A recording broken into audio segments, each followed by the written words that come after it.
A production fee for your Hometown Health Connection was made by Buffalo Healthy Living Magazine and its sponsors. Did you know that more than 1 million hip or knee replacements are performed annually in the United States?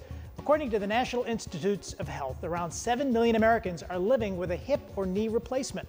The impact of these surgeries is extraordinary because it allows people to be mobile in spite of having advanced arthritis.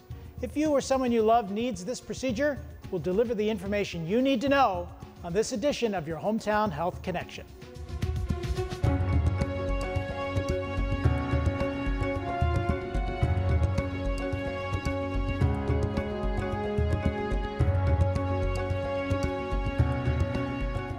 I'm John DeSciullo. Samantha Latshaw is on assignment. Joining us is Dr. Joseph P. Falcone, a board-certified orthopedic surgeon who specializes in lower extremity, adult joint reconstructive surgery, and general orthopedics, able to tackle the most complex surgeries using the latest technologies.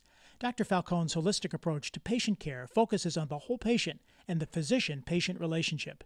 He is a fellow of the American Association of Hip and Knee Surgeons, former chairman of the Department of Orthopedic Surgery at Sisters of Charity and St. Joseph Hospital in Buffalo, a UB clinical assistant professor of orthopedics, an adjunct clinical assistant professor at Lake Erie College of Osteopathic Medicine, a diplomate of the National Board of Osteopathic Medical Examiners, and fluent in Spanish. And we welcome Dr. Joseph Falcone. Thank you very much. Congratulations on all of those amazing credentials. You've been around a while and you have such great expertise. And we're talking about knee and hip replacement. And you know, we have a half hour, Doc, so we want to get as much in as we possibly can. But let's ask that first question. Can you talk about that body's anatomy and the wear and tear that we place on our joints that affect us, that I guess ultimately result in the need for a replacement? Correct. The body's anatomy is very intricate.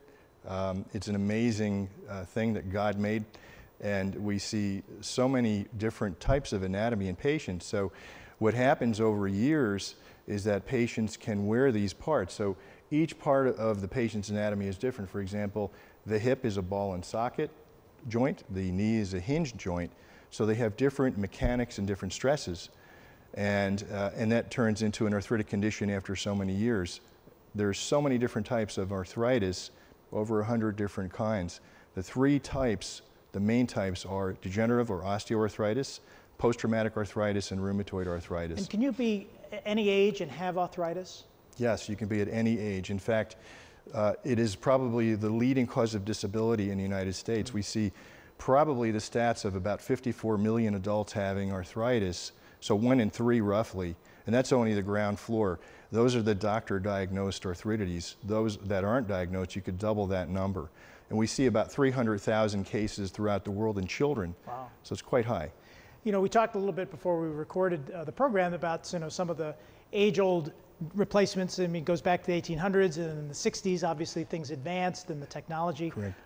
And now there's just incredible advancements, but the replacements have been around for quite a while. They have been. In fact, early in the 1860s, 1890s, one of the doctors from Germany, Professor Gluck, he had developed a primitive hip replacement that was made of ivory.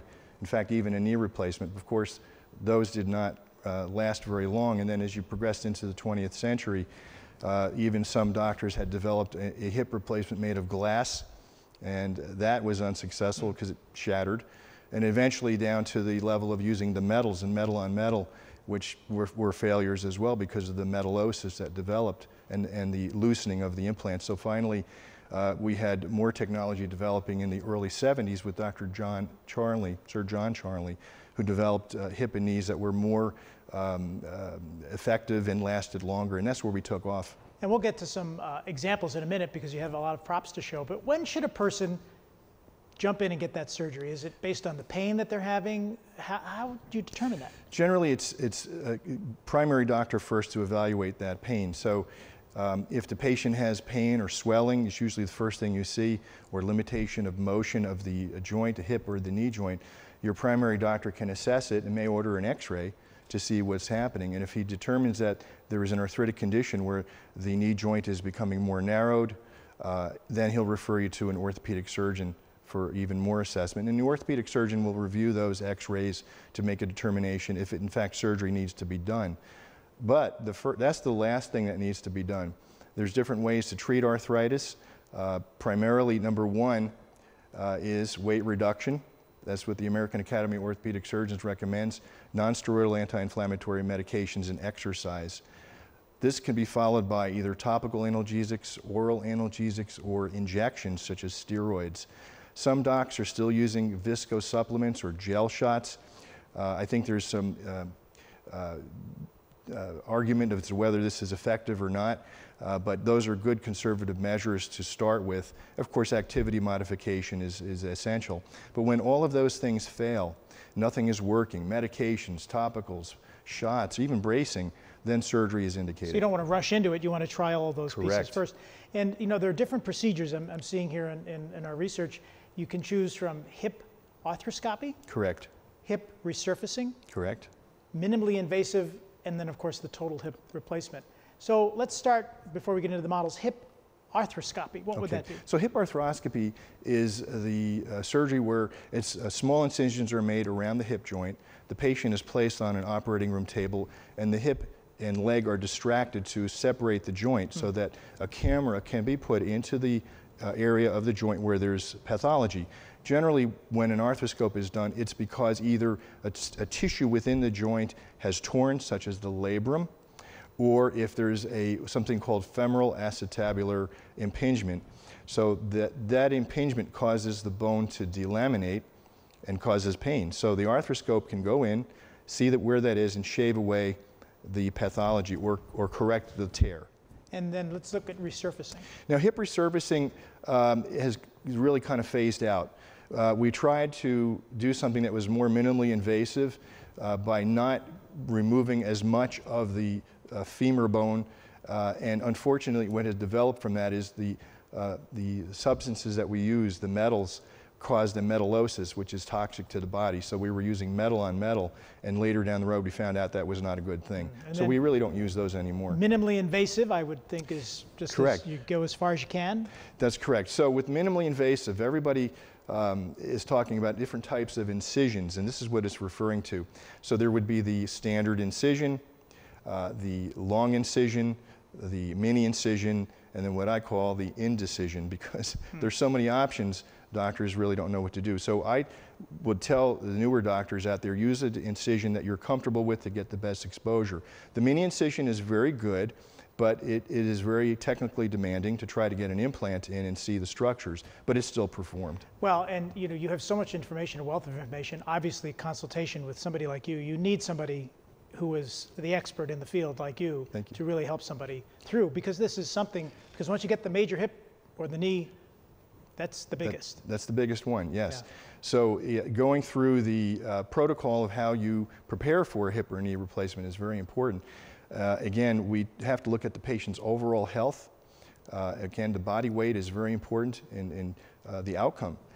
So in determining what kind of surgery has to be done and where it should be done, you know, in a major university setting or in even a suburban type hospital. So where it happens is as important as where as important as the surgery itself. And who's obviously performing it, and your consultation and your involvement.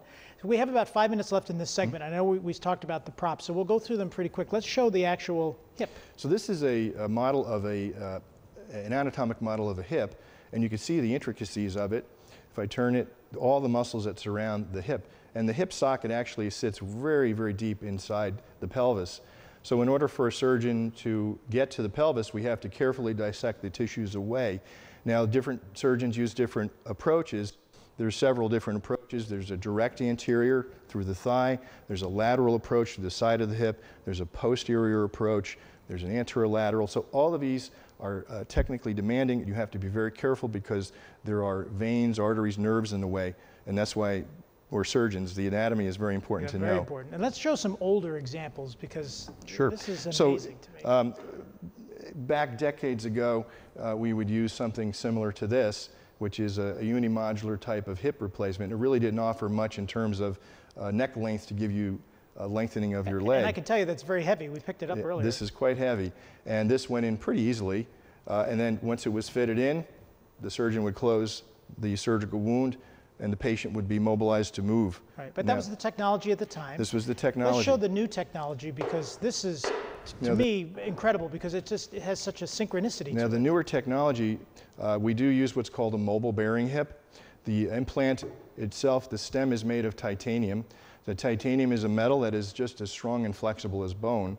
And we use a dual mobility head. So we have an inner head and an outer head that gives the patient more flexibility and stability. So the risk of dislocation is very, very low. And there's different types of metals that we use. Sometimes we use a ceramic metal, a ceramic head, which is very, very low in friction, and so there's less wear. And sometimes we use a metal head, which is equally as effective, but we have to determine, these are based on patient's age and also the type of implant that we're using. Does the size of that ball change at all? Yes, or is it one size? The size changes according to the socket, how big the patient is. So the bigger the socket, the bigger the ball. And actually, with a bigger head, you have that more stability and less risk of dislocating the hip. So it could come out? It could potentially come out if the patient doesn't follow directions. There you go. Follow, then yes. Use compliance as is important. Say, yeah. We talked about the balls. Let's show those because these are the examples. Just hold those up real steady for us, Dr. Falcone. So this is a ceramic head. I don't know if we can see that. I think we can. Ceramic is a very, very hard, it's a glass, pretty much as hard as diamond. It's pretty much wear resistant. It's inert, so it cannot react with the body. It cannot be rejected. But we use this because we would like to see the implant last for a very, very long time. There's no study, there's nothing in the studies that suggests that this causes any kind of lysis, so the implant will last you quite a long time. This is a metal head made of cobalt chrome and equally as effective. The wear rate is probably 0.01 micrograms a year. This may be 0.001 micrograms a year. So there's really not much of a difference. But we do use a metal head sometimes in elderly patients. And the reason being is that you don't need a ceramic head. This lasts a very, very long time. It's also very expensive. So we have to weigh those together. And we talked about the titanium. You have an example of titanium. We do a lot of programs with dentists as well as the titanium. So this is a titanium stem. Something that the body doesn't reject. The body is not rejected. It's an inert metal. It's medical grade. It's very, very strong and flexible. It's the same flexibility as bone. The implant is pretty lightweight. It has a porous coating, so the bone actually will grow into the implant and it becomes part of you. It becomes a biological unit. Right. It's very, very interesting. What do they call that? I'm trying to remember where the bone grows around the titanium. Well, there's ingrowth, bony ingrowth. Okay. But nowadays they're manufacturing these with 3D printing. Wow. So they become even lighter weight. Well, this is an amazing discussion with Dr. Falcone. And we just talked about hips, but knees are another place that the body can sometimes need some help. And we're going to finish up our show with another great example. And we're going to find out more from Dr. Falcone. And this could be some life-saving information for you when we come back right after this. Get out that pen and paper. Here's that contact information where you can connect with Dr. Falcone. You can find him at General Physician PC. And they're located at 55 Spindrift Drive, Suite 120 in Williamsville, New York. Here's the phone number, area code 716-632-1212. And Dr. Falcone also practices out of Dunkirk, and you can find them at 419 Central Avenue in Dunkirk. The phone number to contact there is area code 716-952-4266. Now here's the website, folks. Make sure you write this down. It's gppconline.com. gppconline.com. We'll be right back.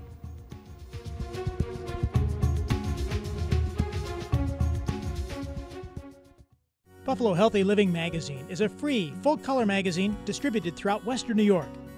Now, more than ever, as we all want our families and friends to be safe and well, Buffalo Healthy Living Magazine is devoted to health, fitness, and nutrition for people of all ages.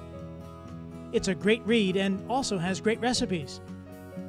Pick up Buffalo Healthy Living Magazine all over our hometown or go online anytime at buffalohealthyliving.com.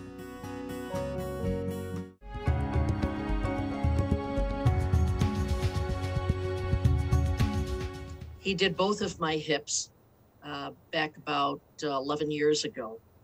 I go to him faithfully just to get orthopedic checkups. I have a lot of arthritis, erosive osteoarthritis that has affected a lot of my joints. So I'm a music conductor and I was having trouble with my shoulders, and Joe sent me to another specialist. He says, I'm not touching the shoulders of a conductor. And then after that, my knees, and just recently in February, Joe did the first of 2 knee replacements he has to do with me. But again, over these years, you know, we get to choose our doctors. They don't make us go to them, and we have free choice about to whom we go. And for this type of surgery, I went to Joe. It was very interesting. When I started doing rehab, I went to UB Rehab in the South Towns, and the therapist looked at my knee. This is about 10 days, 12 days after the surgery. And he said, that is a very interesting type of a surgery. It wasn't staples, it wasn't glue, it was zip ties that Joe uses now. I think a lot of people also use it, but this was new to the therapist. In fact, I had taken pictures on my phone and he passed them around to all the therapists around. So Joe is cutting edge also. He, I find him to be a wonderful, wonderful man. Takes time with you, makes you feel like he's the listener and not preacher. He makes you feel as though he is going to help you as best he can. And I would recommend him to anyone having hip, knee, shoulder problems.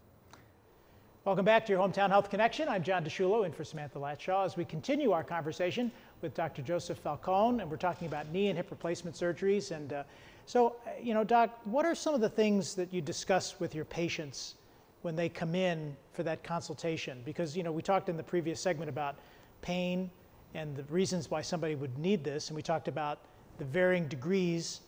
But what is that consultation like when you finally get to the point where something has to happen? Right.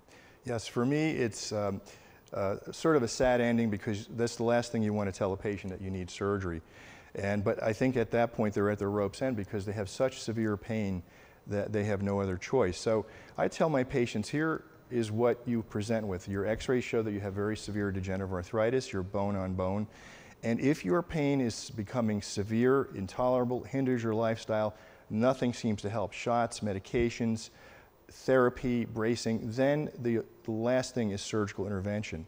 And it's a very good option. Total knee replacement is an excellent option. It's a very high success rate. We get our patients up and moving quite fast. It really does change their life. Now, when someone goes in for surgery, you know, you hear a lot of things of late about anesthesia and, and what's involved. So what is involved with the anesthesia? So the first thing is when the patient comes to the hospital, they'll go to an area called a pre-hold area. And this is where the nurses will examine you, do your vital signs, and start an intravenous. Then I come in and I discuss with the patient, just go over a few facts and how I want them to get out of bed as soon as possible, because mobility is important for strength, preventing stiffness and preventing blood clots. Then the anesthesia department will come in and discuss the same things with the patient. We'll give the patient some medications, which I call a cocktail, which will help with pain relief. That is working while they're asleep. So are you totally asleep during the procedure? They're totally asleep during the procedure. Even backing that up a little bit, the anesthesiologist will give that patient a nerve block that will knock the sensory portion out of their leg. They can still move it afterwards, right, but the pain will be virtually gone. We bring them to the operating room, the patient goes to sleep completely, and then the surgery commences. The surgery generally varies from surgeon to surgeon. It may take up to 2 hours, but some surgeons take a little less than that, maybe an hour or less to do the actual surgery. The completed surgery, if you include the surgery, prepping, draping, is probably an hour and a half. That doesn't seem like it's a long time at all. It's not very long. It's very pretty streamlined surgery. It works like clockwork. If you have you know, the correct team with you and it works very smoothly, it's a nice surgery. The patient will wake up feeling very comfortable. Once they're recovered in the recovery room, they go back to the orthopedic floor, and I tell them, don't get comfortable yet because the physical therapists are going to come in and start working with you. So that's where we start, immediately after surgery. So what can someone expect then after the surgery? Are they going to be in an immense amount of pain? Is it going to come in waves? And then you mentioned the physical therapy. Generally, they're very comfortable after surgery. And again, it is the miracle of pharmaceuticals. That does help tremendously. but it's past the stage of the most severe pain. So there's going to be some surgical pain left over, and that will gradually dissipate. Now, over time, I tell patients realistically with a knee replacement, even with hip replacements, you'll probably have about 85 to 90% of pain relief. That might leave about that 10 or 15% of some sort of discomfort. Some patients have 100%, and I say that they're 85% pain, that's their 100% pain because they're so severe. So that depends on the individual and their threshold Correct. of pain. We hear that word. So you then have a physical rehab. How long does that generally take, and what's involved in that? So physical rehab starts immediately at the day of surgery. Then subsequently they can do rehab at home. We usually have a visiting nurse come over with their therapist to continue therapy at home, followed by at least 4 weeks of additional outpatient physical therapy. But it tends to be a maintenance of lifetime therapy. They have to keep exercising to stay. And keep your weight in check. Keep your weight in check, exactly. Stay healthy. Turn a new leaf over. And this is whether it's a knee or a hip replacement. Correct, yes. So let's talk about knees. We talked about a hip replacement in the first segment. Show us what the knee looks like. So this is a knee, and there's two parts to a knee. There's the top bone called the femur and the bottom bone called the tibia. And then there's a middle bone, the kneecap or the patella. And it is a hinge joint, so it works just like a hinge. But the problem is that the arthritis develops within the cartilage. The cartilage is a type of cushion. In addition, there's another tissue in the center called the meniscus. So when these wear down, you're literally wearing a bearing down, and it becomes very painful. And then when that bearing wears out, the knee mechanics change. So some people develop a bow leg, or some develop a knock knee, depending on which side of the knee joint is affected the most. And that's where that pain develops. So the mechanics of the knee, when they change, can affect everything, including your ankle, your foot, your hip, your back. It really connects. When you say arthritis in the knee, is it the degenerative piece of the bone? Is it something that grows around the bone? What is that exactly? The degenerative arthritis means that the cartilage is degenerating, so that this very thin... So it's going away. It is going away. Right. This very thin white cartilage here just delaminates, and then you're down to raw bone. So the more arthritis you have, the less bone you have, basically. Well, that can happen too. You can wear that bone down considerably. And in some cases, I would tell the patient, it looked as if somebody took a file and literally filed rails into your bone. So if that's the knee, how am I going to now look with a knee replacement? So with a knee replacement, what we're doing is we're removing pretty much just the surface of the defect, both on the femur and tibia, and we use special instruments. They're cutting guides and alignment rods to make special cuts in the bone, and I'll show you that. And this is what a knee replacement looks like. So really it's a resurfacing. If we look at the side, you can see how it's just resurfaced. So let's take this off. This is the top part and this is the bottom part. And this is what would actually go into the human being? Correct. This metallic piece? Metallic implant, which is again an inert metal. It will not reject. So we see these different cuts. These are called chamfer cuts. These are specific cuts that we make. We size the knee intraoperatively. We have different size cutting blocks to determine what fits best for you, what's tailored for you. Once we make those special cuts and we do correct the deformity intraoperatively, we have to do special bone cuts. We have to do soft tissue balancing to bring that knee back. So from a position such as this to something that's nice and straight. Once we have that, then we can put the implants in. And the metal is part of that? And the metal is part of it. So the metal will go onto the knee and it's cemented on. Now they do have cemented and press fit implants. I prefer the cemented version because it is the gold standard. Now we're sort of transitioning to more of the press fit ingrowth. But this is what it would look like once it's completed with the bone cement and or press fit. And it works just like a regular knee, a hinge knee. So after the rehab and the recovery, you can resume to the degree that you want to, normal walking and... Correct, normal activities within reason, you know, walking, treadmill, stationary bike, regular bike, swimming if you know how to swim. And also, but I prefer my patients not to kneel on it because it does get a little bit uncomfortable. We talked about age, and you know, sometimes people think, well, if it's a knee or a hip replacement, you know, there's a certain age threshold. And it's not the case. You've had younger patients who've had arthritic or other situations. Right. In situations where there is no choice, and you have a very young patient, which we really prefer not to operate on, but they have a very long life ahead of them, this would be very, very efficient for them. So 26 years old is very young. I've operated on a person that young before who really needed hip replacements. up to a patient who may be in their 90s or even 100, as long as they're active, has good cognition, they should be fine. The number doesn't really count. Do you have to have, if a person needs knee replacement, do you do one at a time or two at once? Yes, and that's a good question. It depends on the deformity. Now, if a patient has very bad bow legs or very bad knock knees, it is sometimes better to do them both at the same time, because if you operate on one side, then they're going to have one straight leg and one curved leg. It wouldn't be very comfortable. Well, our general manager here had hip surgery, hip replacement, and he had a cane for a while. What's the general rule of thumb in terms of? The rule of thumb is after surgery, all patients generally have a walker for a short period for balance, then followed by use of a cane to transition, and then nothing. Now, with any kind of surgery, including knee surgery and hip surgery, there's going to be some amount of muscle weakness, and that could be extended for several months until it's strengthened. Remember, you're starting off with an arthritic condition that already weakens your muscles. Then surgery is involved, which weakens it a little bit more. So now you have to overcome that with the physical therapy, and it's very important to do it. Dr. Joseph Falcone is our guest, and we're talking about knee and hip replacement surgery.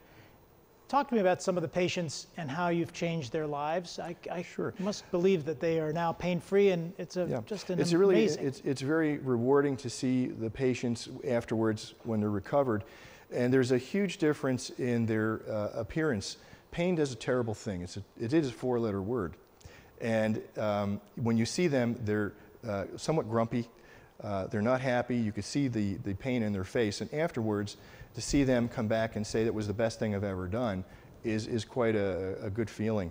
So I've had patients who've had severe arthritis in their hips and have walked away. I had a patient this morning who came in and said it was the best thing he's ever done. He had bilateral knees, and before he had terribly bowed legs. He was a professional, and now he can do everything he wants. In fact, he went out to the Canadian wilderness. I got a little bit worried about him a little bit too soon after surgery, but he did fine. He was able to go fishing, and he was very happy. Equally with the younger patients who have very bad arthritis are now able to participate with their peers and have a good time. And you have made Buffalo your home, as have I, and yes. You've been here many, many years, really. At least 22 years. Yeah. And what I like about it, we're going to have that information again for you. You have practice not only in the city, but also down in Dunkirk as well. Yes, correct. So I practice at Erie County Medical Center, and as well as Brooks Memorial Hospital in Dunkirk, and both places are wonderful. Yeah, well, you're getting world-class service with Thank Dr. you. Joseph Falcone, and Thank you. we're going to have that information on the screen. But I want to thank you for joining us and sharing this information about knee and hip replacement surgery and all of the things that go with it and the technology that we witnessed here today. Thanks, and continued good luck to you and success with all of the help you're helping so many Western New Yorkers. Thank you for having me. You're welcome. Dr. Falcone, a world-class medical expert right here in Western New York. You can connect through General Physician PC. They're at 55 Spindrift Drive, Suite 120 in Williamsville. Phone number, area code 716-632-1212. And of course, we talked about his practice in the Southern Tier. You can reach out, 419 Central Avenue in Dunkirk.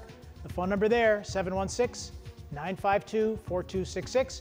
And of course, everything you need to know is online at gppconline.com. The website again, gppconline.com. I'm John DeSciullo in for Samantha Latshaw. Thanks for watching. Stay safe and be well.